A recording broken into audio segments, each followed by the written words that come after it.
शाखा है वो बड़ी शाखा होकर के विराजमान है।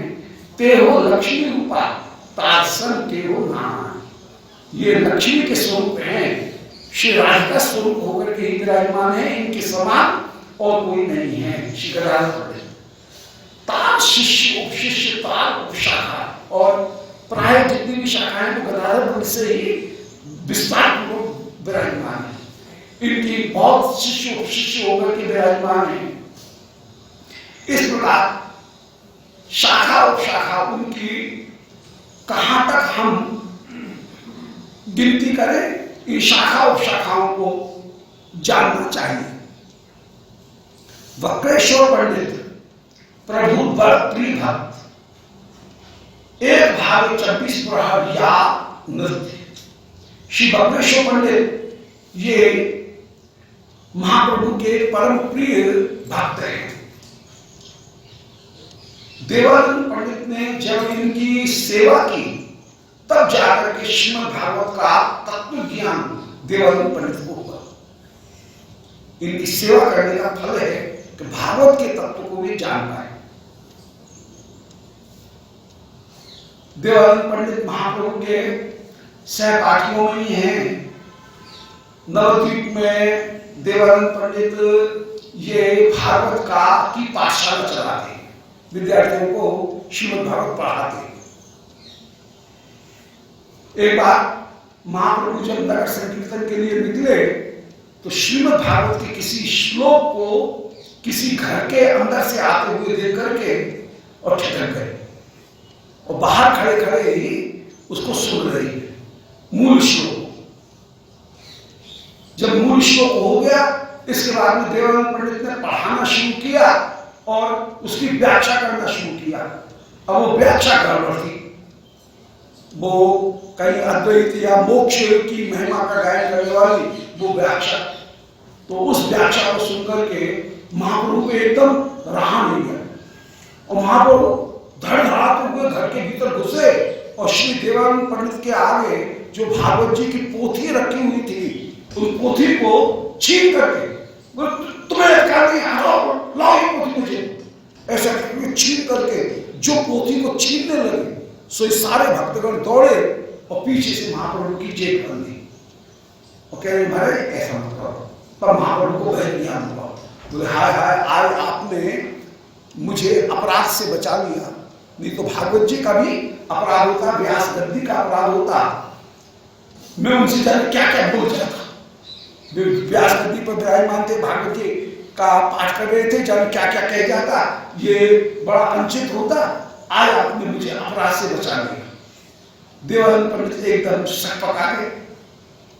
अब बहुत दिन के बाद में जब महाप्रभु ने संन्यास ले लिया, उस समय श्री देवानंद पंडित महाप्रभु से मिले और उस समय महाप्रभु से कहा, इन्होंने बहुत दिन वक्रेश्वर पंडित की सेवा की थी, तो उस सेवा का परिणाम यह हुआ कि इनकी बुद्धि एकदम निर्मल हो गई, और वो जो पांडित्य का अभिमान था वो पांडित्य का अभिमान समाप्त हो गया।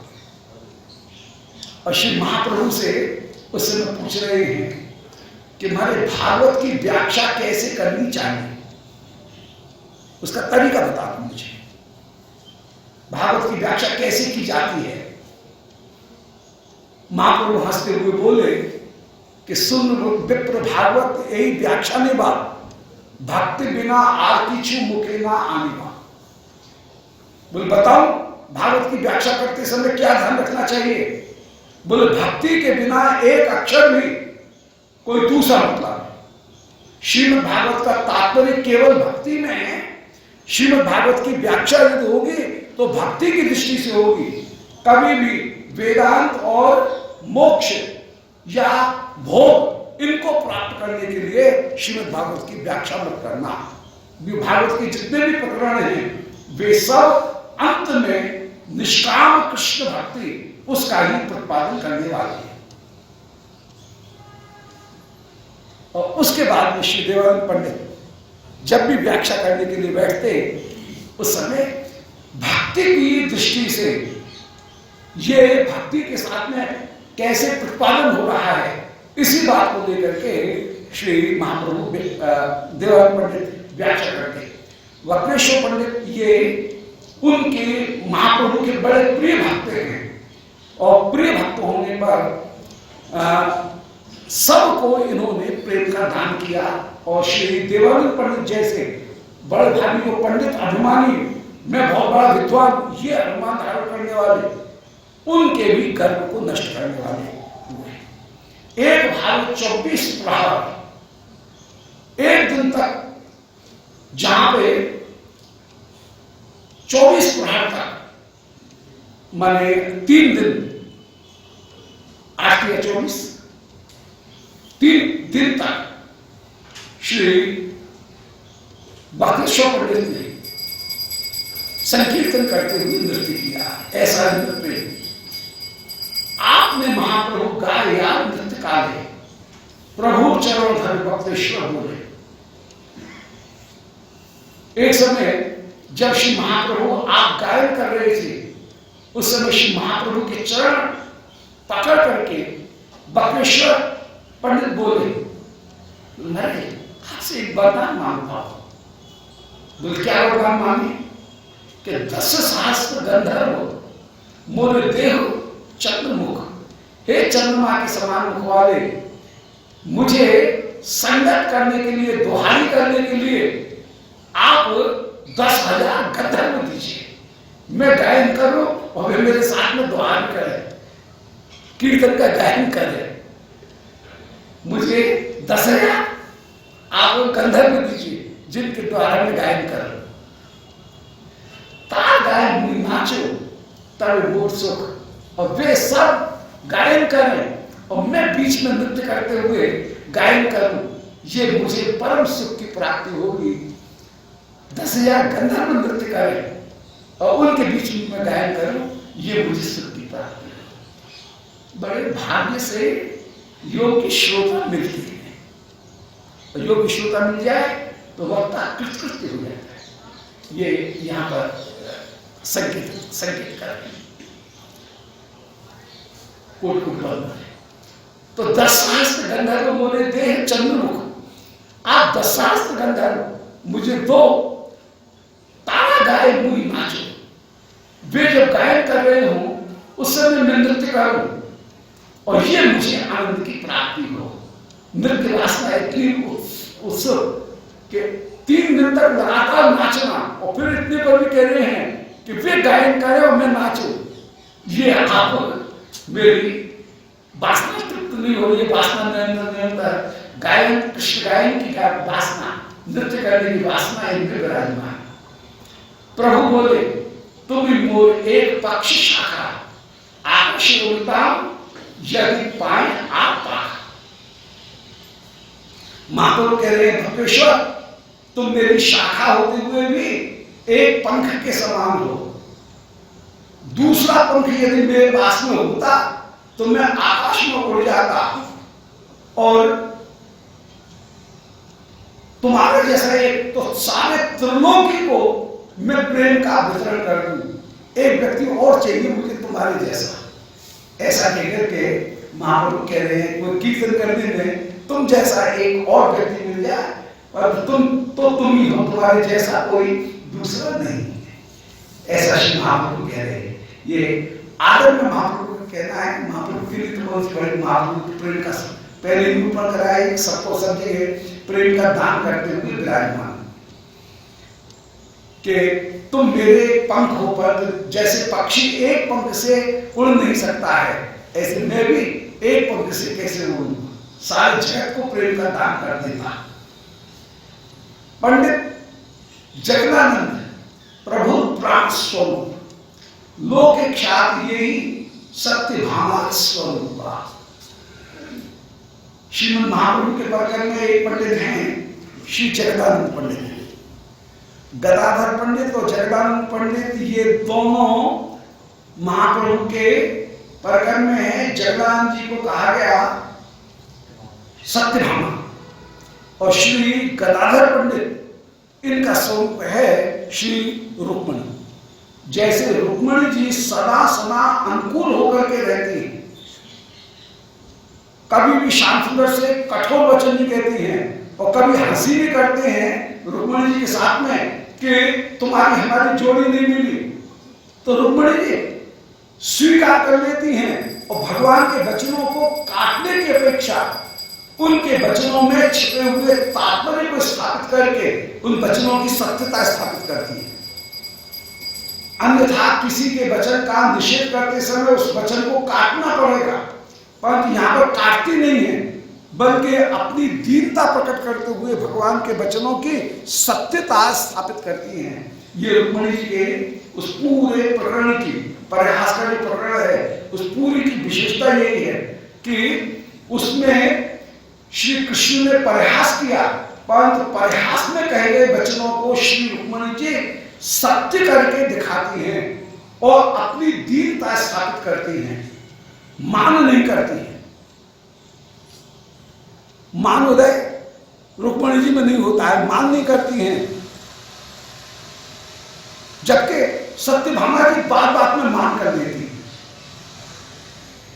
तो ये मधुस्नेहा श्री सत्यभामा है, श्री राधा रानी मधुस्नेहा है, और घृतस्नेहा होकर के जैसे चंद्रावली की विराजमान है, ऐसे ही श्री गदाधर पंडित ये घृतस्नेह होकर के विराजमान, श्री जगदानंद पंडित ये विराजमान है बिल्कुल सत्यभामा जी के स्वरूप होकर के, और मान धारण करके विराजमान है, मान धारण करने के।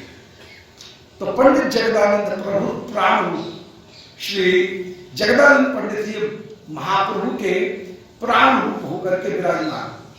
एक बार जगदानंद पंडित को महाप्रभु ने संन्यास ग्रहण करने के बाद में मां की खबर लेने के लिए, शची मां के समाचार लेने के लिए नवद्वीप भेजा।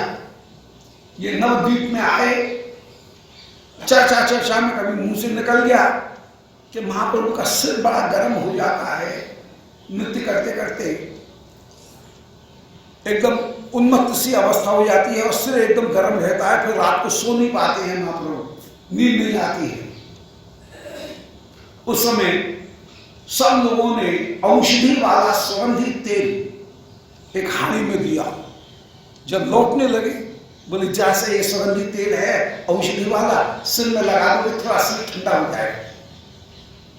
और ये इतने महाप्रभु की सेवा में प्रवृत्ति कि नवद्वीप से जगन्नाथपुरी पहुंचे इतनी दूर, परंतु उस तेल के पात्र को, तेल की जो हांडी है, उस हांडी को धरती में नहीं रखा, अंजलि में ही लिए रहे। वाह, पूरे समय, पूरे रास्ते, और ला करके श्रीमद महाप्रभु को दिया और कह रहे हैं ये सुगंधित तेल है, आपके लगा दूं, लगाने से ठीक होगा। महाप्रभु हंसते हुए बोले सन्यासी सुगंधित तेल लगाए, शास्त्र में निषिद्ध है, ये तेल क्यों ले आए? रख दिया। तो दूसरे दिन पूछा, बोले प्रभु आप कहो तो तेल जरा सा लगा दूं, इस समय माता गर्म हो रहा है, आपका थोड़ा शांत हो जाएगा। महाप्रभु ना अभी जरूरत नहीं। एक दिन हुआ, 2 दिन हुआ, 3 दिन हुआ, 4 दिन हुआ, कई बार पूछ लिया। महाप्रभु हर बार कह रहे हैं ना। एक दिन कह रहे हैं सन्यासी होकर के तेल लगाए, क्यों मेरे धर्म को नष्ट करने पर तुले हुए हो तुम साहब? ओ श्री जगदानंद प्रभु तो एकदम जैसे लाल पीले हो गए, और उसमें महाप्रभु से तो कुछ बोले नहीं, भीतर भीतर बड़ा क्रोध आ रहा है। और आए कोने में जो हड़िया रखी हुई थी तेल की, जिसको इतने संभाल करके लाए, उसको लेकर के उठा के आगे लगे, हड़िया फूट गई, सब तेल फैल गया। महाप्रभु भीतर से सुन रहे हैं और डर रहे हैं, बिल्कुल संकुचित होकर के बैठ गए।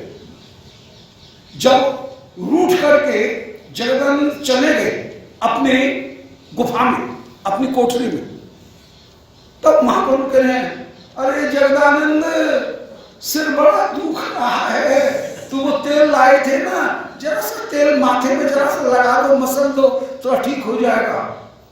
जगदानंद कहाँ हो? श्री जगदानंद निकल करके आए। कैसा तेल? कौन सा तेल?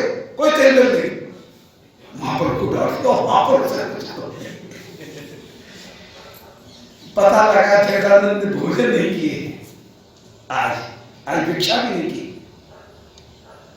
श्री महाप्रभु कह रहे हैं जगदानंद क्रोध मेरे ऊपर है और क्रोध दिखा रहे हो अपने शरीर के ऊपर, शरीर के साथ में क्यों क्रोध दिखा रहे, ऐसा मत करो, तुमको सौगंध है, जाओ भिक्षा करो।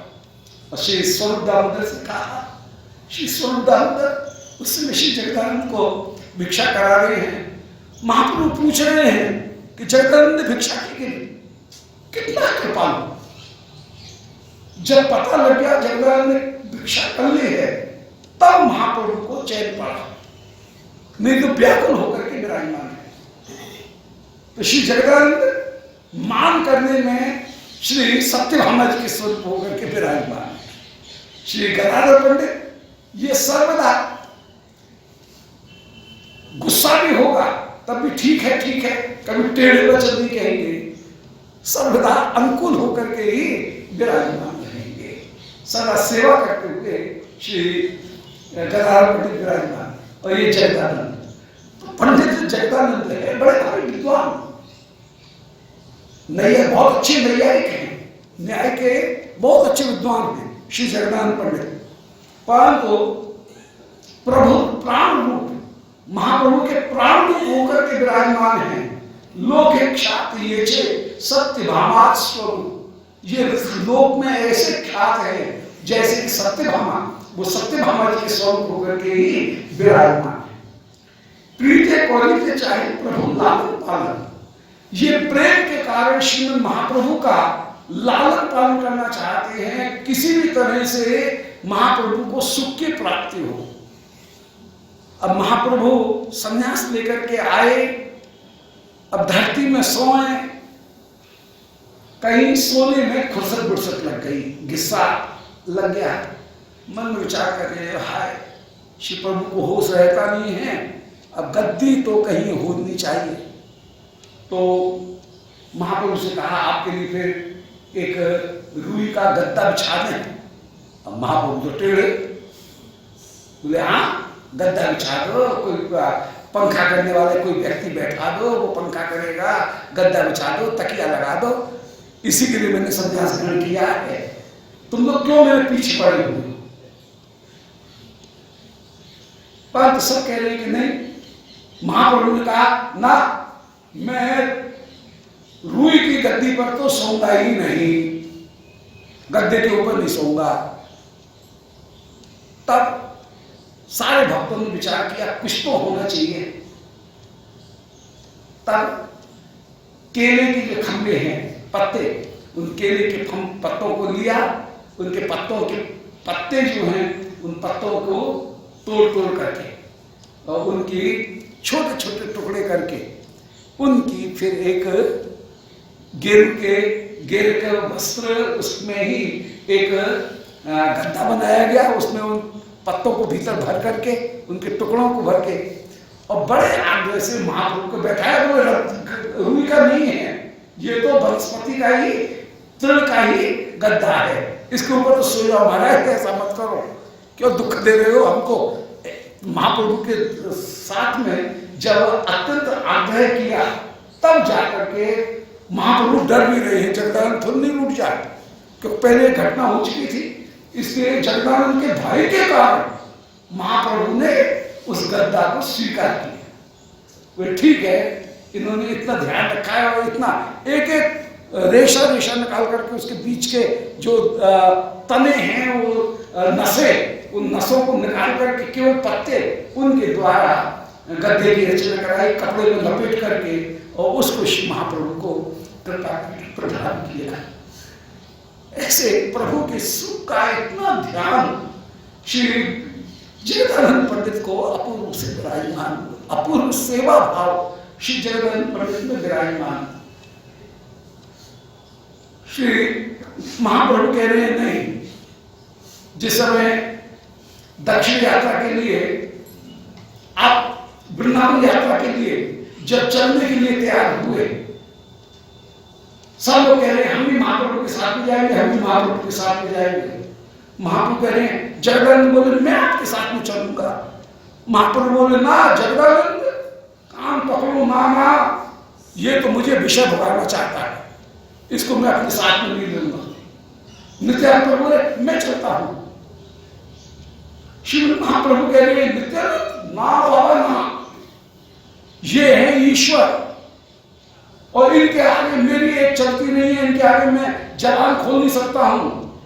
इन्होंने मेरा दंड तोड़ दिया, मैं कुछ नहीं बोल पाया।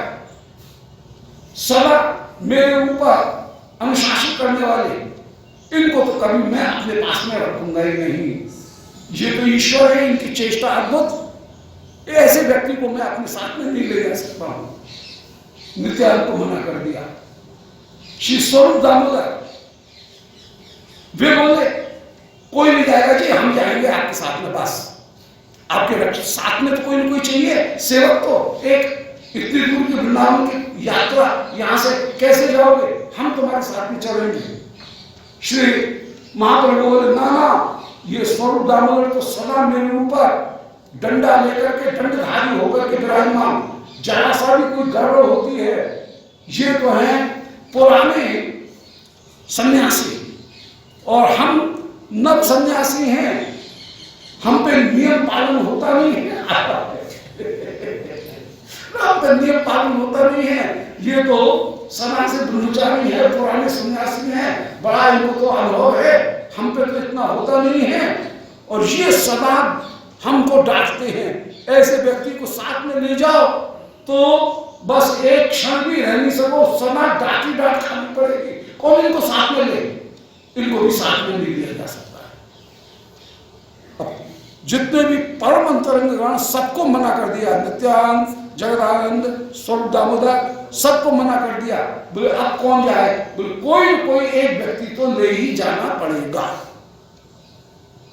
बोले फिर कौन जाए, बोले एक छोटे से बड़े सीधे साधे ब्राह्मण हैं, बोले अकेले तो आपको नहीं जाने देंगे, आपकी बात हमने मानी, अब हमारी बात आपको माननी पड़ेगी, आपको अकेले, क्योंकि तुमको होश है नहीं।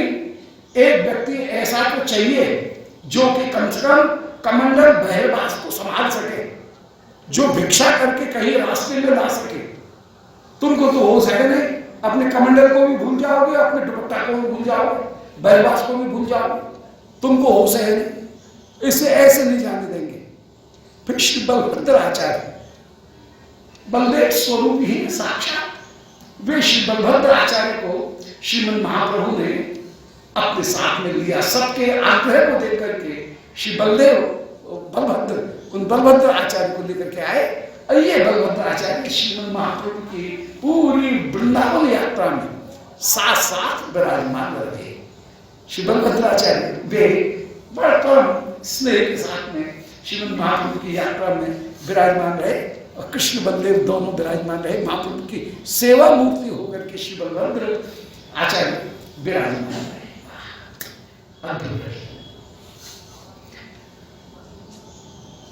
तो दुई जने खटखटी लगाए कुंदन, तार पीते कथा आगे कहीं वो सकल। श्री महाप्रभु में और जगदानंद में बात बात में खटमटी लगाए कुंदन, कोई किसी बात पर झगड़ा होता ही है। इन दोनों में कहीं प्रेम की जो लड़ाई है, प्रेम प्रणय को प्रेम मान इन दोनों में चलता रहे। ये मान को रूठ जाए, महाप्रभु मनाए, महाप्रभु रूठ जाए, ये मनाए, बल्कि इनमें खटापटी चलती रहती है दोनों। श्री जगदानंद सत्यभामा जी के स्वरूप में और इनमें खटापटी चलती रहती है। दुई जने खटमटी लगा कुंदन, और इसमें कलह भी, प्रेम कलह भी करते हुए विराजमान है। तार पीते कथा आगे कहे सकल, इनकी कथा को जो मुख्य कथा है उनको यथासाध्य आगे वर्णन करेंगे। राघव पंडित प्रभु आद्य अनुचर, तार एक शाखा मुख्य मकर ध्वज का। श्री राघव पंडित ये महाप्रभु के नृत्य पार्षद हैं और ये सारे भक्तगणों को कहीं महाप्रभु से मिलाने का जो कार्य है वो इनका विशेष रूप से है। राघव पंडित की कृपा से अन्य भक्तगण भी महाप्रभु के साथ में मिले। ये पनिहाटी में रहते हैं और इनको धनिष्ठा सखी बताया गया है। जैसे धनिष्ठा सखी ये नंद भवन की सखी हैं और ये जो मध्याह्न में ठाकुर के लिए छाक पहुंचाती है और प्रिया जी के संदेश को भी ये पहुंचाती है। श्याम सुंदर के सखा उस समय श्री श्याम सुंदर धनिष्ठा सखी को के माध्यम से प्रिया जी के पास में संकेत भिजवाते हैं कि उस कुंज में आप पधारो। तो कुंज का संकेत धनिष्ठा सखी फिर प्रिया जी को देती है। आती हैं भोजन की सामग्री लेकर के ठाकुर जी को देने के लिए। श्री श्याम सुंदर सब सखाओं के साथ में भोजन करते हैं और फिर श्री धनिष्ठा उनके माध्यम से प्रिया को संकेत कुंज उनका संकेत देते हुए विराजमान होते हैं और प्रिया वहां पहुंचते हैं। तो श्री राघव पंडित ये महाप्रभु के परम प्रिय परकर हैं, नित्य परकर होकर के विराजमान हैं, धनिष्ठा सखी होकर के सबको मिलाते हैं और इनके शिव मुख्य शिष्य हैं मकर ध्वज का। ये इनके एक मुख्य शिष्य होकर के इनकी परंपरा में विराजमान है।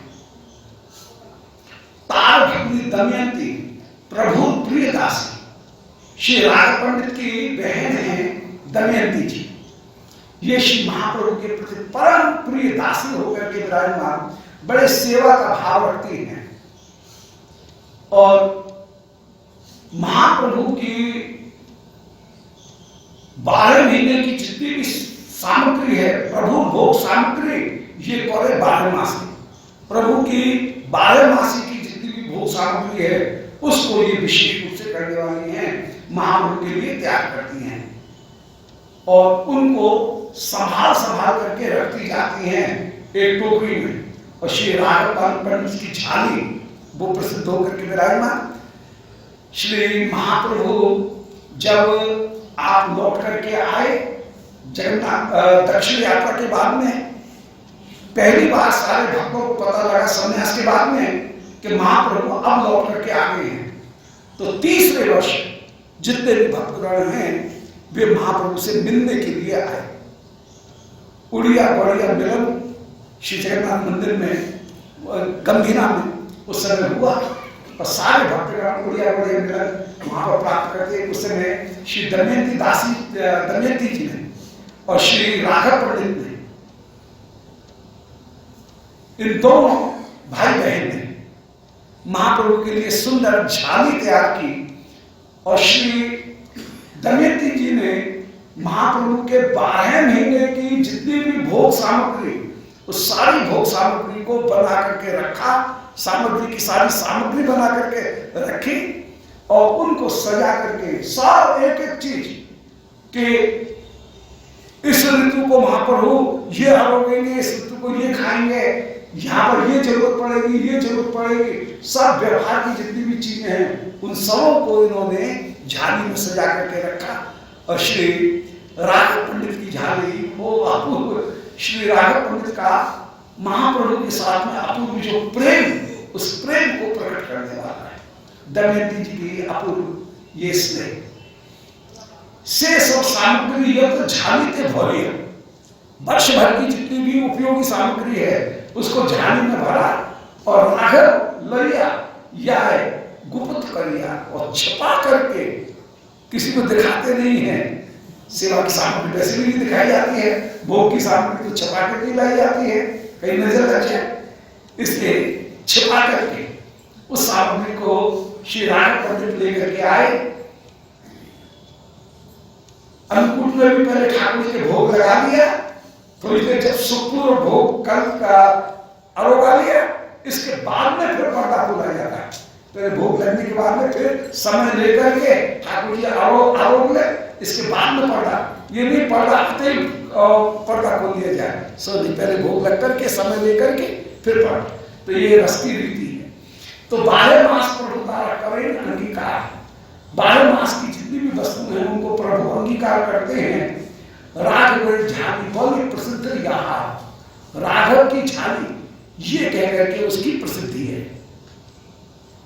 से सब सामग्री आगे कौड़ी विस्तार, श्री उड़िया बढ़िया मिलन की जो लीला है उसका आगे हम विस्तार करेंगे, वर्णन करेंगे। यहाँ श्रवणे भक्ति बहे अश्रुधार, उसका श्रवण जो भक्तगण जो भी गौड़ देश से उड़िया देश गए उन लोगों के सबके नेत्रों में अश्रुधारा प्रवाहित होने लगती है। उनका महाप्रभु का भक्तगणों का प्रेम दर्शन करके वो वास्तव में वो क्षण ऐसे ही हैं जो दर्शन करते हैं, वो क्षण ऐसे ही हैं कि वो नेत्र आंसू प्रवाहित होने लगे।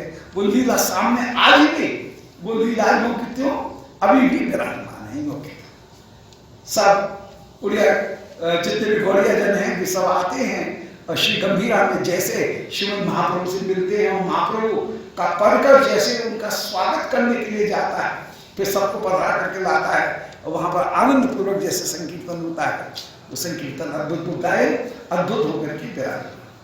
तो यहाँ श्रवणे भक्ति बहे अश्रुधार, उनका श्रवण करने से ही अश्रुधारा प्रवाहित हो जाए। वो दिव्य रसिकजनों की अनुभूति है, वो अनुभव करके वस्तु है, सुंदर वस्तु। प्रभु अत्यंत प्रिय पंडित गंगादास, श्री महाप्रभु के अत्यंत प्रिय हैं श्री गंगादास। ये यार स्मरणीय है भावबंध नाश, श्री गंगादास जी ये महाप्रभु ने के गुरु हैं। महाप्रभु ने इनसे व्याकरण की शिक्षा ग्रहण की, महाप्रभु के शिक्षक हैं। बाल काल में महाप्रभु इनके पाठशाला में बैठे और फिर बाद में महाप्रभु ने इनकी पाठशाला में अध्यापक भी बन गए। महाप्रभु ने बहुत देर वहां पर विद्यार्थियों को पढ़ाया। श्री गंगादास पंडित विद्यानगर में रहते हैं, महाप्रभु के बाल्यकाल के व्याकरण के पंडित हैं। इनके स्मरण करने से ही भवबंध नाश हो जाए। चैतन्य पार्षद श्री आचार्य पुरंदर पिता कभी याद बोले गौरांग ईश्वर, श्री पुरंदर आचार्य ये भी श्री महाप्रभु के परकर हैं और महाप्रभु इनको बाप कह करके ही, पिता कह करके ही बोलते हैं। पिता जैसा आदर इनको आचार्य पुरंदर इनको प्रदान करते हैं, नाम देते हैं। इसी प्रकार अन्य पंडित हैं, दामोदर पंडित शाखा प्रेम के प्रचंड श्री दामोदर पंडित हैं। इनकी भी प्रचंड शाखा होकर के प्रेम में ये भी प्रचंड होकर के विराजमान है। महाप्रभु के प्रति इनमें अपूर्व दिव्य प्रीति है, प्रचंड प्रीति विराजमान है। प्रभु